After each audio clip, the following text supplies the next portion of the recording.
Aujourd'hui, je m'entretiens avec les finalistes du prix Leadership et je dois vous dire, mesdames, Anne-Marie, Marie-Annick et Nathalie, que c'est vraiment un honneur pour moi d'être entourée de femmes aussi inspirantes, des modèles pour les générations à venir.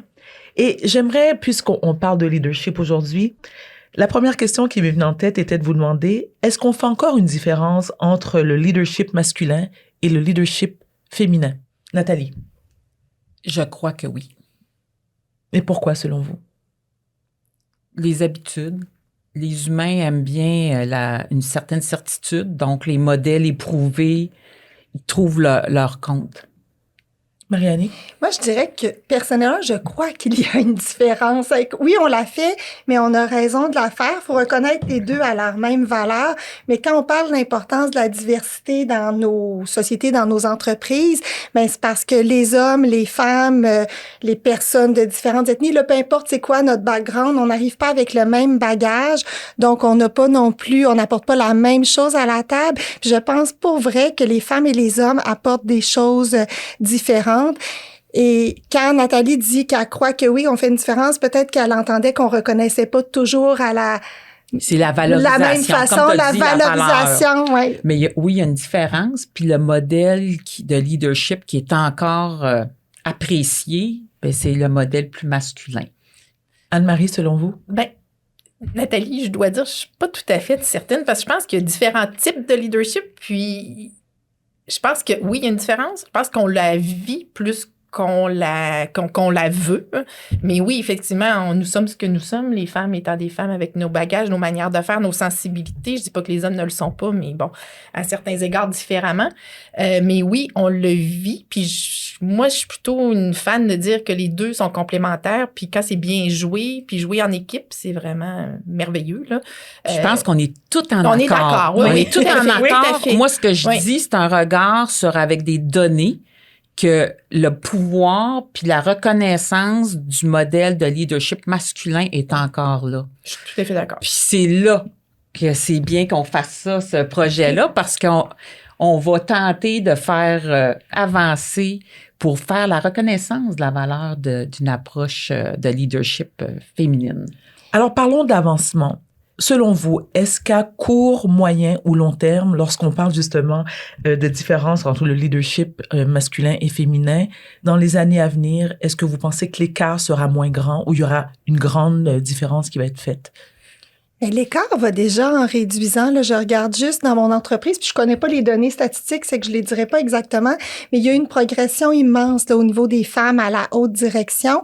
Puis, tu sais, ça commence par prendre conscience d'un problème, se donner des cibles, faut avoir des objectifs. Hein? Si on veut s'améliorer, faut se mesurer, puis de comprendre aussi qu'est-ce qui cause ça. Puis, il y a eu différentes initiatives au Québec, mais ailleurs dans le monde. Puis, il y a un des enjeux qui était d'amener cette conscience-là, là, de briser le boys clubs, mais les femmes aussi, on avait des enjeux, puis plusieurs ont encore des enjeux de confiance en elles-mêmes. C'est que ça, il faut que nous, on travaille là-dessus, puis qu'on prenne notre place. Mais je trouve qu'on est sur la bonne voie pour continuer à réduire, puis éliminer ces écarts-là. Marianne, lorsque tu parles d'enjeux, est-ce que tu peux nous en nommer, par exemple? C'est une bonne question. Les enjeux, comme je disais, au niveau de la confiance, on a eu une conversation entre nous, là, tu sais, avant de se réunir aujourd'hui. Puis une chose qu'on a mis, c'est que les femmes, on a de la misère à se mettre de l'avant.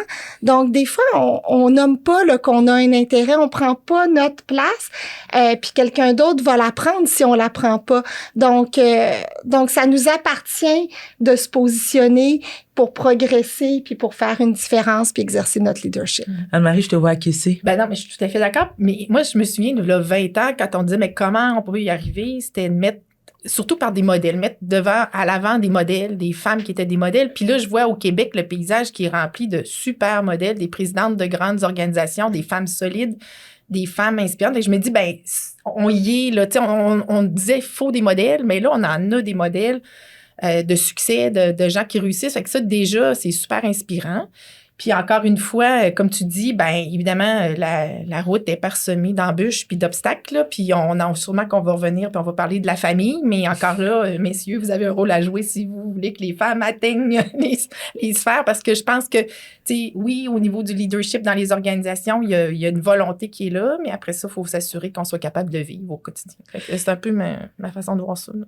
Puisque vous occupez toutes les trois quand même des postes très importants, si je vous parlais des clichés, alors les clichés que certaines personnes ont, majoritairement des hommes malheureusement, envers les femmes en position de pouvoir. D'après vous, est-ce que c'est alimenté par, c'est-à-dire la position que vous occupez? Est-ce que vous avez l'impression que ces hommes-là se sentent inférieurs ou que la compétition? Non? Moi, je dirais qu'il y a de la compétition parce que la nature humaine, puis moi, j'ai nommé, puis je l'ai vécu, que les hommes sont souvent plus compétitifs ou ils l'expriment plus. Donc, c'est clair que ça vient jouer, mais c'est naturel, là. Compétitionner, ça nous permet d'améliorer tout le monde, hein? Tout à fait. On met des cibles, oui. Exactement. Faut pas voir ça négatif. Mm-hmm. Mais il y a beaucoup de personnes, puis souvent les femmes, qui n'apprécient pas la compétition de la façon dont elle est jouée. C'est-à-dire, Nathalie? C'est-à-dire que souvent, c'est que c'est pas clair.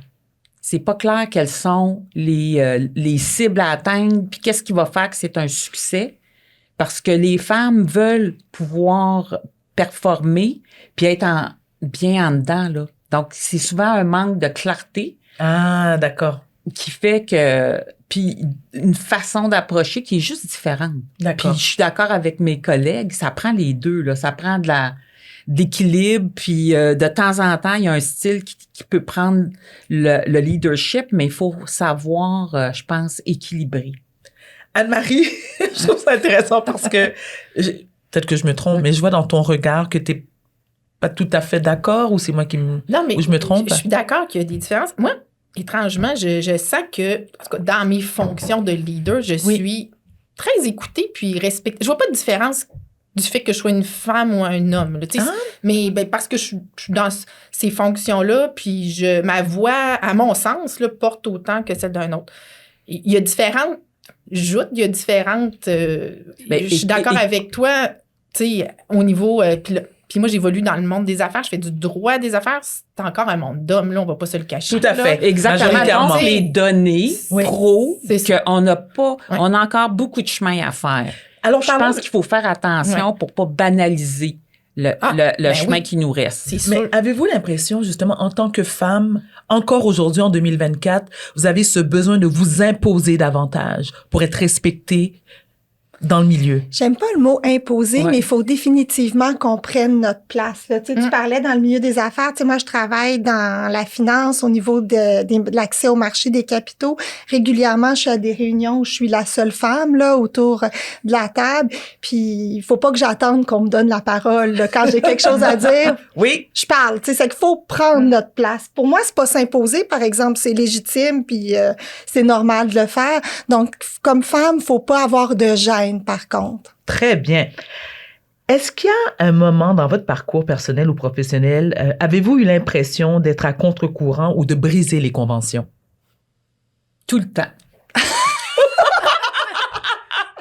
Tout le temps. Mais j'ai appris parce que par apprendre à me connaître, puis entre autres avec des tests psychométriques, avec du feedback 360 et tout ça, que je fonctionnais juste de façon différente. Donc, j'étais souvent en position de dissidence, puis c'est ma nature. Donc, tu viens que... On le sent, Nathalie. Tu viens que tu dois l'accepter, puis de décider quand pousser le bouchon versus quand dire c'est pas une bataille que je dois faire. Moi, je suis vraiment différente. Il y a un moment où je sens que j'ai vraiment sorti des sentiers battus. Je suis avocate de formation. J'ai commencé ma carrière en entreprise au service juridique. À un moment donné, j'ai voulu faire autre chose. C'est que, tu sais, c'était quand même un saut de courage. Je suis allée aux relations avec les investisseurs. C'est plus un profil de finance, communication, le juridique très peu pertinent. C'est que, tu sais, ça a été un gros saut de courage. Mais, puis je sortais clairement des sentiers battus pour une avocate en faisant ça. Mais aujourd'hui, je travaille en finance, je me réalise, j'adore ça. Mais ça n'a pas été constant. Mais il y a probablement une question de personnalité. Tu sais, je dirais plus que je suis une personne qui a une détermination douce, là, la douceur, Oui. je dirais, me caractérise. C'est que c'est sûr que j'ai pas fait des changements Radicaux. brusques ou Oui. radicaux. Tu sais, c'est plus une approche graduelle, évolutive.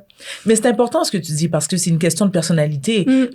Et je me permets de dire, Nathalie, les premières secondes où je l'ai vue, je me suis dit, ah ouais, là, je vois à qui j'ai affaire. Et c'était un commentaire qui se veut positif, mais c'est sûr que, et je dis pas que c'est pas votre cas, mesdames, mais t'imposes le respect, Nathalie. Tu sais, j'ai l'impression que quand tu rentres quelque part, les gens vont faire, ouais, il faudrait peut-être l'écouter. Et c'est une bonne chose. Ben, ça dépend. Parce que c'est bon? pas toujours une bonne chose. Puis je pense que c'est ça qu'il faut accepter dans la vie. Puis si j'ai un message pour les femmes, de pas s'en faire, ça ne peut pas tout le temps fonctionner. Puis ça ne peut pas non plus jamais fonctionner. Je Donc, comprends. on doit trouver notre chemin selon qui nous sommes. Puis chacun, on a notre façon. Puis il n'y a pas tellement une façon qui devrait être imposée à personne, en fait. Très bien dit. Ouais, c'est Anne-Marie. vrai que c'est bien dit. Et puis je vous écoute, puis je comprends. Moi, je viens aussi je viens d'un milieu où, en tout cas, tant que j'ai été à l'école, j'ai toujours senti qu'il n'y avait aucune différence que je sois une fille ou un gars, tu sais, à l'université ou peu importe. Jusqu'au jour où je suis arrivée dans un bureau, un cabinet d'avocats qui était un petit cabinet à l'époque à Québec, en pratique privée, où on vous voyait les filles, puis on tutoyait les gars. Là, je comprenais pas. Ouais, mais oui. Et pourquoi, selon Ben, toi? je sais pas. C'était comme une... Mais là, on parle, là, 35 ans, là. Oui. Mais est-ce qu'à l'époque... On nomme pas de chiffres. mais je me demande, Ben, est-ce que tu penses que c'est comprenais pas. générationnel? C'est-à-dire que les... Oui, c'était générationnel. Ouais. Oui, puis c'était pour une forme de respect. tu sais, Bien puis- sûr. Mais oui, c'était générationnel.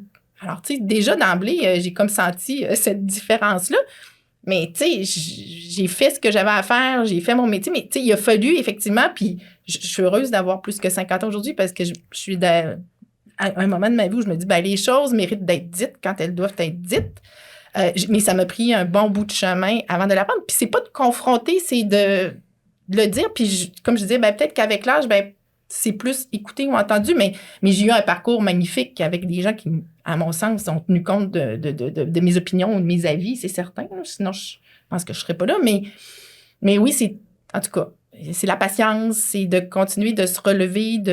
Mais comme tu dis, c'est pas toujours du premier coup, puis de la frustration, hein. On en vit beaucoup, effectivement. Mais Anne-Marie, ce que je trouve magnifique dans ce que tu viens de dire, c'est justement ça.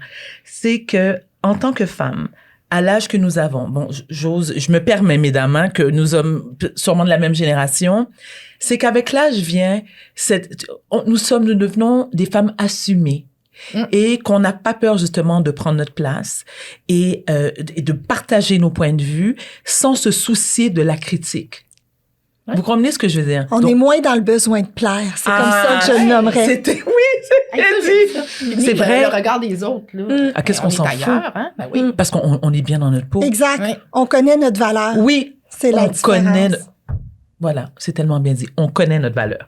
Mesdames, maintenant, justement, est-ce qu'il y a un acte de courage dont vous avez été témoin ou auquel vous avez participé qui fut symbolique et pourquoi l'a-t-il été?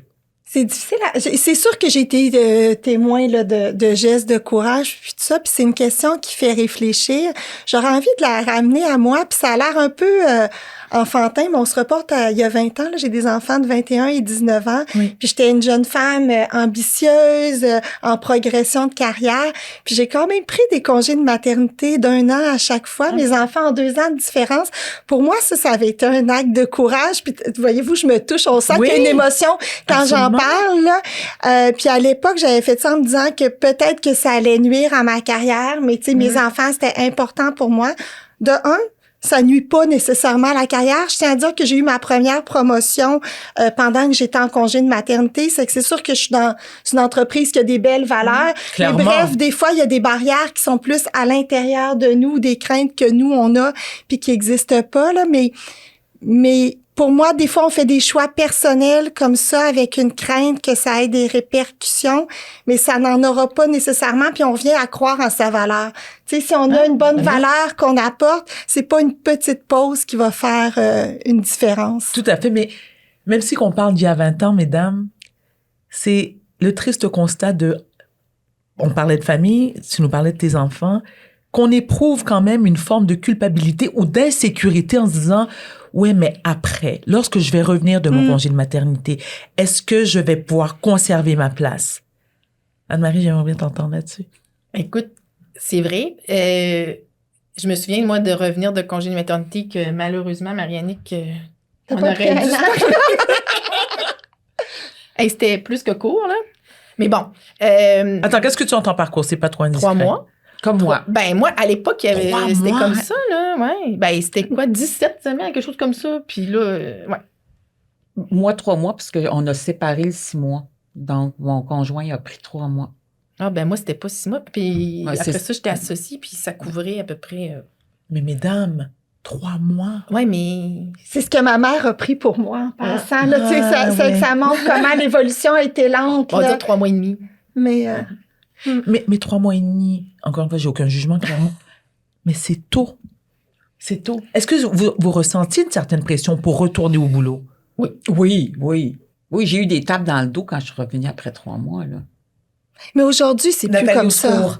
Non, mais Elle- sauf que moi, j'assumais ce choix-là parce que j'avais pris la décision avec mon conjoint, qui est le père des enfants, Oui. qu'on allait faire une approche partagée de notre vie de famille. Voilà. OK. Donc ça a beaucoup aidé le fait que vous Ben, avez dans le pu- fond, c'est que dans ce temps-là, tu as moins de frustration parce que tu exécutes ta décision. Puis il faut faire attention, on l'a dit, à un moment donné, il faut pas attendre que le regard des autres valide tes choix. Il faut être capable de se sortir de cette recherche d'approbation ou de Oui. validation. Ah oui. Amen. Est-ce que, pour tous ceux qui nous écoutent, avez-vous un conseil pour créer ou saisir les opportunités qui permettent à une femme d'accéder à un statut et rôle d'influence comme le vôtre aujourd'hui? Moi, je dirais, puis on en a discuté un petit peu, c'est vraiment de créer un réseau, un village pour pouvoir réussir dans le bonheur les choix familiaux que nous faisons. Donc, puis dépendamment de chaque situation, ben tu vas avoir besoin d'aller chercher de l'aide complémentaire pour pouvoir réussir ton bonheur. Attends, Nathalie, Oui. attends. Lorsque tu parles d'aide supplémentaire, tu fais pas nécessairement référence à un conjoint. Ben, moi, je pense que premièrement, la base de la famille, ben, c'est 2 personnes. Oui. OK? Donc, quand tu décides de faire une famille puis que t'es 2 personnes, ben, déjà, t'es 2. Fait que là, les 2, chacun a un réseau. Donc, personne est tout seul, là. Personne n'est une île. Attends, excuse-moi. Attends, Nathalie, permets-moi. Parce que là, tu parles du couple, tu sais, idéal, c'est-à-dire qu'il y a 2 parents qui sont impliqués. Mais qu'est-ce qui arrive lorsque tu es chef d'entreprise ou tu occupes un poste de cadre et que tu es monoparental ou divorcé, séparé? Qu'est-ce qui se passe? Mesdames, je ne sais pas si vous l'avez vécu. Moi, je ne l'ai pas vécu. Moi non plus, avec donc des je peux enfants. juste parler de mon expérience. Oui, bien sûr, bien sûr. Moi non plus, mais sans l'avoir vécu, tu sais, on est quand même tout allé chercher, je pense, de l'aide Oui. extérieure, puis elle peut prendre différentes formes. Là. Puis tu sais, je vais donner un exemple anodin mais commun. Tu sais, mon fils a joué au hockey, puis tu sais, c'était 4-5 fois par semaine du hockey.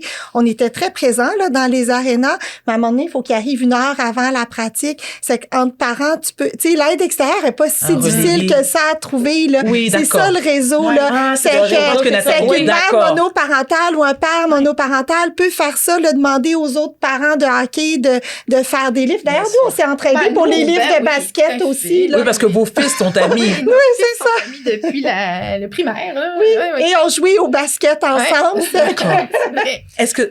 Puis comme Il par faut faire exemple, ça. pour l'aide aux devoirs, ben il y a tout le temps des adolescents dans la communauté, puis même ça aidait pour leur donner des petits de faire de l'argent de poche, puis ça permettait moi à mes enfants d'avoir comme des frères et sœurs plus vieux. Oui. Donc ça faisait mais il faut avoir une vision de communauté puis d'aller chercher l'aide. Puis elle existe là.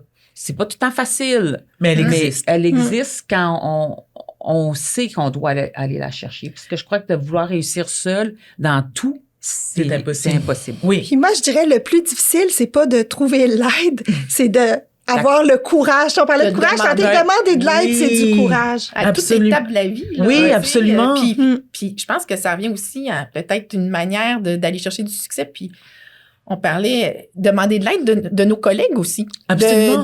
Puis de nommer nos intentions, puis nos ambitions, puis de dire, ben comment, tu sais, je pourrais y arriver. Puis, tu sais, moi, je dis, c'est quoi la clé pour aller gravir des échelons? Mais moi, il y a une phrase qui est un peu cliché, mais patience et longueur de temps. Mais en même temps, l'autre phrase que j'ai détesté me faire dire dans ma vie, c'était... C'est un marathon, c'est pas un sprint. Je déteste ça, sauf qu'en même temps, je me dis à chaque année, on bat des records de distance, tu sais. Fait que tant mieux les jeunes, je pense Bien que, dit. tu sais, des records de vitesse. Alors, peut-être que, tu sais, les marathons sont de moins en moins longs, puis je pense que les gens sont de plus en plus agiles, puis, tu sais, mais c'est difficile d'y arriver tout le temps tout seul, là. C'est pour ça que je pense que oui, de l'aide, je pense que moi, c'est un conseil qui m'avait été donné il y a très longtemps par une femme qui avait une carrière incroyable. Oui. À l'époque, remontons, il y a 30 ans, fait qu'elle, ça faisait 30 ans. Puis elle avait dit, moi, dans la vie, là, j'étais pas bonne en ménage, mais j'ai engagé une femme de ménage. Voilà. Ben, Voilà, ça. exactement. Je reviens encore sur le sujet de la famille. Lorsqu'on parle d'enfants, lorsqu'on a une carrière à succès comme la vôtre, naturellement, vous investissez énormément d'heures au travail. Y a-t-il eu des moments où vous avez ressenti une certaine culpabilité parce que vous aviez moins de temps à consacrer à vos enfants? De temps en temps, oui. Moi, chaque jour. Ouais. Chaque jour. Pas chaque mois. Moi, je réussissais dans mes journées, quand j'étais à Québec, tu sais, de consacrer du temps, mais j'ai toujours eu à voyager beaucoup pour affaires. Puis des fois, je dis que c'est le prix à payer pour avoir une carrière à Québec ou, tu sais, dans une ville qui est pas un grand centre, là. On a une superbe qualité de vie, mais on doit plus se déplacer. Puis quand mes enfants étaient petits, puis que je devais partir, tu sais, j'ai vraiment, j'y repense, puis j'ai encore une souffrance, là, tu sais, puis une culpabilité par rapport à ça. Mais c'est la vie, puis c'est correct. Là, je regrette pas non plus les choix que j'ai faits, mais c'était dur. Là. Mais je le vivais pas tout le temps, mais dans ces moments-là, c'était dur. Et justement, dans ces moments-là, qu'est-ce qu'on dit aux enfants? Ben moi, ce qui m'a aidé, puis je sais pas, toi, je sais que tu as eu juste des garçons, toi, je sais pas. J'ai un garçon et mais, une fille. okay, Ma mais fille moi, était beaucoup plus demandante en temps. OK, mais c'est pas ça que j'allais dire. Okay. Moi, ma fille, c'est mon aînée, c'est le premier enfant que j'ai eu, puis ça m'a beaucoup aidée parce que j'ai vécu ma maternité de la manière dont j'aimerais que ma fille puisse vivre sa maternité. Ah, c'est bien dit, c'est beau ça. Ouais. Mais qu'est-ce que tu veux dire par là? Ben, je veux que ma fille elle puisse avoir une carrière et des enfants, puis qu'elle puisse se réaliser professionnellement conjuguer aussi. Les deux. Oui. Alors, je me disais, je fais juste ce que je trouverais normal puis souhaitable pour une autre femme, incluant ma propre fille. Ah, je trouve ça beau. Et nos garçons. Et nos garçons. Je pense qu'il ne faut pas penser que le monde d'affaires est facile.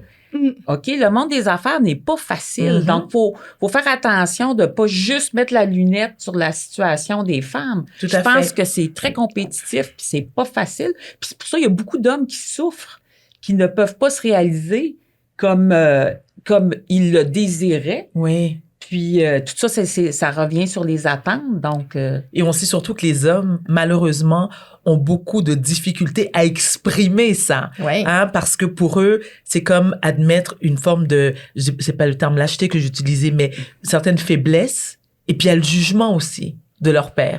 Anne-Marie, tu voulais revenir? Non, mais je suis tout à fait d'accord. Puis oui, vous parlez de vos filles, mais je pense que c'est la même chose pour les garçons. Tu sais. Tout à fait. Je pense qu'une des sphères importantes, tantôt je le disais, oui, on a besoin de nos collègues de se faire aider, mais on a besoin aussi de l'appui des pères de nos enfants, puis d'un grand respect de leur part. Puis c'est ces gens-là aussi qui peuvent nous aider à déployer nos ailes, là, parce que quand on sent que ils veulent de vous soutenir, de vous ça va moins bien, soutenir. tu sais. Puis j'espère que moi, j'ai su faire de mes garçons ce genre d'hommes-là qui vont être capables de mettre, puis en tout cas, so far, so good. Là. J'en ai un qui a 25 ans, puis je vois que sa blonde déploie ses... Tu sais, c'est beau de voir le support qu'il donne à sa copine, puis tu sais... Mais c'est grâce à toi. J'espère, en tout cas, avoir servi un petit peu pour eux de... Non, alors, veux-tu, s'il te plaît, prendre le crédit? C'est ton intention, voilà. Puis tu l'observes, la résultante. Oui, exact. Puis c'est important parce que c'est pour ça que on fait ça pour, oui, faire des modèles aux femmes, mais on fait ça aussi pour que les hommes en prennent conscience. Oui, qu'il y ait des beaux modèles de femmes aussi. Oui. J'aimerais ajouter que ce qui est important, pour se donner de la motivation, c'est de réaliser qu'il y en a une différence au fil des générations. Donc, dans les faits, moi, la mère que j'avais au moment que moi, j'étais une enfant, ben c'était pas la même mère que moi, j'ai été pour mes enfants. Puis, ce qui ça fait, c'est que mes enfants sont effectivement différents de moi à un jeune âge. Puis, je les vois avec bonheur. anticiper l'avenir avec leurs rêves et leurs talents. Puis les nouvelles manières de faire aussi. Oui, bien sûr. C'est ça. Puis je pense que la combinaison de tous ces talents, expériences, technologies, il faut juste faire de l'univers quelque chose d'encore plus extraordinaire. Tantôt, tu as commencé en disant, tu sais, c'est important qu'il y ait des modèles. Ouais. Puis là, on parle de la jeune génération. Puis récemment, j'avais une conversation avec un collègue masculin. Puis on parlait des jeunes femmes là, qui arrivent sur le marché du travail, où je pourrais parler de ma fille qui est pas encore, mais qui ont tellement une belle confiance en elles. Puis je disais, j'aurais tellement aimé avoir cette confiance-là quand j'avais leur âge. Puis lui, il m'a dit, ben tu sais, c'est grâce à des femmes comme toi, comme vous, là, tu sais, il y avait d'autres femmes, que nos jeunes femmes, la nouvelle génération, ont une si belle confiance. Parce que maintenant, ils ont des modèles, puis ils ont vu que c'était possible, alors que vous aviez pas ces modèles-là. Je trouvais que c'était très, très fort, puis j'avais jamais eu cette prise de conscience avant. C'est vrai. Donc, il faut regarder le passé pour comprendre d'où est-ce qu'on vient, mais il faut pas s'arrêter à ça. Absolument. Donc, chaque jour, la seule chose qu'on peut faire, c'est prendre action au jour le jour et regarder l'avenir avec optimisme. Afin d'évoluer. Oui. Si vous aviez un rêve original ou avant-gardiste, ce serait quoi? Écoute, j'y ai pensé puisqu'on en avait discuté, puis moi, je reviens au terme valorisation du travail invisible. OK? Puis pas d'une façon à la pièce. Moi, je pense qu'on est rendu avec la technologie, avec une capacité d'analyser des données, puis de résoudre ce défi-là. Donc, le problème qu'il y a une valorisation très injuste en différentes sphères de la société qui sont pourtant importants. Puis on l'a vu avec la pandémie que des gens qu'on trouvait moins importants, comme pour s'occuper des personnes âgées dans les CHSLD, que tout à coup, on les a appelés des anges, mais ce ne sont pas des anges, là. Ce sont des personnes qui souvent ont un intérêt puis un dévouement. Puis c'est le mot dévouement qui est, selon moi, dans le travail invisible. Puis que moi, je rêve que là, on solutionne cet aspect invisible de notre société. Et que justement, si on fait référence aux proches aidants, c'est aussi un travail qui mérite d'être valorisé. Tellement. On s'entend. Tellement. C'est une bonne question. Puis j'ai un peu de misère avec le terme avant-gardiste, c'est que je vais peut-être dire juste ma définition avant de répondre. Bien sûr. Parce qu'au départ, c'était plus de l'innovation, puis je pensais plus comme technologie, puis là, clairement, on n'est pas là. C'est que je le vois plus comme où est-ce qu'on va être un acteur de changement. Puis on a eu récemment la Journée internationale de la femme, puis on peut mesurer les quatre ici, que les femmes au Québec, on est quand même privilégiées, puis on a fait beaucoup de progrès. Par contre, je lisais sur les réseaux sociaux des témoignages c'était des femmes de couleur, Varda, puis qui parlait de l'intersectionnalité. Puis c'était très éclairant pour moi. On le sait en théorie qu'il y a des défis additionnels, mais de le lire, ça me parlait beaucoup. Puis mon rêve, ce serait que les progrès qu'on a faits pour les femmes, bon, qu'on perde pas ces acquis-là, là, qu'on bataille pour les conserver, mais qu'on bataille pour que les autres personnes qui ont pas les mêmes chances que nous, les femmes blanches, puissent avoir une meilleure égalité. C'est vraiment là où j'arrivais. Puis j'espère réussir à être une bonne alliée pour ces personnes-là. Parce que c'est pas toujours facile d'être une bonne alliée. Ben, tu vois, ça me touche parce que clairement, je me sens concernée. Ça me touche parce que je considère effectivement, je suis une femme qui est très solidaire envers les autres femmes. Et cette réflexion-là que tu as, ben, j'espère que les autres femmes caucasiennes ou issues d'autres ethnies ont cette réflexion-là. Anne-Marie, tu voulais ajouter un truc? Ben écoute, j'abonde vraiment dans le même sens que vous. Puis, merci. Merci. Mais au-delà de faire écho, puis j'adore l'Association des femmes en finance du Québec, mais je pense que ultimement, ça serait que ça n'est plus vraiment sa raison d'être. Dans le sens que, puis Dieu merci, merci d'être là, mais dans le sens que justement que nos progrès, puis à tous égards, ben fassent en sorte que on trouve peut-être qu'on n'ait pas besoin nécessairement de faire la promotion des femmes, que ça soit une évidence, tu sais. Alors c'est un peu ça que j'espérais, mais c'est pas demain la veille. Puis l'Association des femmes en finance longue vie, puis on va trouver sûrement une façon de trouver son chemin si jamais le combat, c'est pas un combat pour moi, mais c'est une reconnaissance. C'est une reconnaissance, parce puis que je suis tout à fait d'accord. Les femmes, nous sommes pas une minorité. Non. Moi, ce qui m'énerve, c'est de me faire traiter de minorité. Nous sommes la majorité sur la Terre. Merci, Nathalie. Merci de le dire. Est-ce que tu peux le répéter, s'il te plaît? S'il Les te plaît. femmes, nous sommes la majorité des humains sur la Terre. Donc, nous ne sommes pas une minorité. Mais je crois que notre comportement puis notre confiance en soi, qui vient des temps immémoriaux, là, on s'entend. Puis je crois que ça vient du fait que les intérêts des femmes ont pas donné lieu à la prise de pouvoir, que ce soit la prise de pouvoir économique C'est exact. ou la prise de pouvoir politique. Oui. Puis je pense qu'il faut savoir respecter ça en se disant, il faut le créer, le nouveau modèle. Donc, moi, quand tu as parlé que la vie est pas un sprint, mais un marathon, moi, j'aime penser c'est qu'il faut mixer les deux. Donc, c'est une course à relais. Donc, il faut avoir une longue vue, mais il y a des boucles qu'il faut faire. Puis ça, c'est en étant ensemble qu'on peut faire ces boucles-là. J'aime ton analogie de la course à relais parce C'est que, parfait. parce qu'il y a aussi, ça prend aussi des temps de pause. Puis dans la course à relais, il y a ça. On peut pas être toujours en train de courir. Puis je ne sais pas vos carrières à vous, mais tu sais, tantôt on a parlé des enfants. Moi, il reste que dans ma carrière, à un moment donné, il y a un moment où il y a un plateau parce que j'en avais plein les bras. Oui. Puis il faut savoir accepter ça. Puis Et le communiquer aussi. Le communiquer. Puis c'est que la vie, c'est pas tout le temps la course. Puis dans la course à relais, il y a le moment où c'est tes coéquipiers qui courent. Puis ça, c'est la vraie vie. Oui.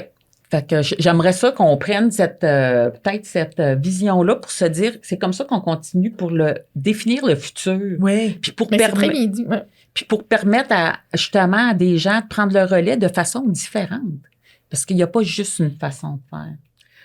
Ah, c'est tellement bien dit. Mesdames, vous m'épatez. Et justement, alors la dernière question, c'est lorsque vous faites le bilan de ce que vous avez réalisé, vous voyez à quel point votre parcours a été glorieux. Et oui, j'utilise le terme glorieux. Qu'est-ce que vous aimeriez léguer?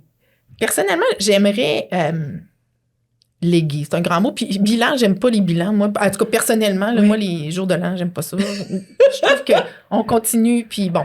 Puis les résolutions, parce que ça revient un peu à mon histoire de course à pied. On continue, puis le lendemain, c'est un autre lendemain. Mais Anne-Marie, t'es un modèle. T'es un modèle. Oui, t'es un modèle. Okay. Appelons les choses par leur nom. Tu es un modèle, comme vous l'êtes tous les trois. C'est la qualité d'avoir 50 ans. Il faut que j'accepte les compliments. Oui. Alors, c'est un apprentissage. Tant mieux. Mais peut-être que c'est quelque chose que je pourrais léguer.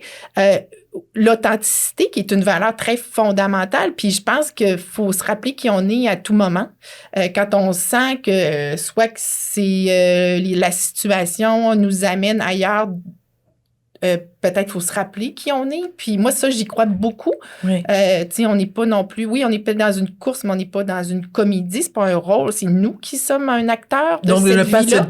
excuse-moi, de ne pas se dénaturer. Oui, ni s'oublier. Voilà. Malgré le fait que je pense que tu peux évoluer. Alors, t'es pas la même personne que v'là 20 ans ou que je serai l'année prochaine. Alors, tu sais, oui, tu peux tendre à avoir des objectifs, des visions, mais j'aimerais ça, moi, léguer que, tu sais, je suis ce que je suis, puis j'ai fait un bon boulot, puis, tu sais, puis j'espère qu'il y a des filles puis on est capable, les filles. T'sais, moi aussi, j'ai eu 3 enfants dans ce métier-là où il y en a pas de temps, mais je l'ai fait. Puis, tu sais, tant mieux. Puis je sais que c'est pour plusieurs difficile, surtout les retours de congé de maternité, de retrouver sa place dans tout ça, mais...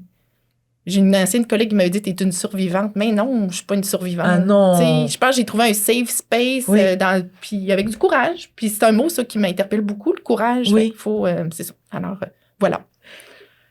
Mais c'est drôle parce que ce qui me venait spontanément en entendant la question, ça rejoint un peu ce que tu vas dire. Puis je vais l'amener par une situation que j'ai vécue dans la dernière année. Il y a une jeune femme qui m'a approchée pour que je la mentore. Puis quand elle m'a expliqué pourquoi elle m'avait choisie, elle m'a dit qu'elle me choisissait parce qu'elle pensait que j'avais réussi ma carrière puis arrivé où je suis sans faire de compromis sur mes valeurs. Puis ça m'a beaucoup touchée parce que effectivement au quotidien, c'est ça que j'essaye de faire. Donc ça rejoint l'authenticité, de rester arrimé avec nos racines qui on est intrinsèquement. Puis, j'ai toujours bien dormi la nuit. Oui, c'est ça que je te ça, c'est très important. Parce que je suis toujours arrimée avec qui je suis. Puis effectivement, tu sais, on fait des compromis là, dans la vie, mais avec mes valeurs, non, je suis toujours restée alignée avec mes valeurs. Puis je pense que c'est le legs que je voudrais laisser, qu'on peut réussir en restant alignés avec qui on est puis avec nos valeurs profondes. Je veux dire, je m'excuse, mais ça m'émeut, j'entends. Je trouve ça tellement beau, Nathalie. Je te cède la parole. Moi, ce que je souhaite léguer, c'est la conscience que nous sommes tous citoyens de quelque chose de plus grand que nous. Donc, je suis promotrice des objectifs de développement durable, donc dans la durabilité, parce que je crois qu'on ne peut pas réussir seul. Puis le fait d'être comme une vision en cercle, qui a plusieurs aspects d'une société, des aspects qui sont parfois contradictoires et souvent contradictoires, mais de trouver une façon de l'approcher avec un regard juste de dire, écoute, moi, là, pour le futur, là, si je prends pas une position d'une personne honnête et courageuse, qu'est-ce que je vais laisser en legs? Puis je demande à tout le monde de se poser cette question-là, puis de prendre le risque, parce que c'est pas facile. Je sais que nous trois sommes ici dans cette catégorie-là parce qu'on s'est fait inciter à déposer nos candidatures, puis probablement qu'aucune de nous l'aurait fait s'il n'y avait pas eu ce petit coup dans le dos. Puis là, ben j'aimerais ça que pouvoir utiliser ce forum-là pour dire, ben je vous incite à vous intéresser à l'entourage, donc plus grand que votre personne, votre compagnie, votre famille, votre ville, de se voir comme vraiment des citoyens qui ont une responsabilité à la mesure de leur capacité. Donc, on est capable différemment, chacun de nous. Mesdames, quelle belle façon de clôturer cette conversation qui fut très enrichissante et fort intéressante.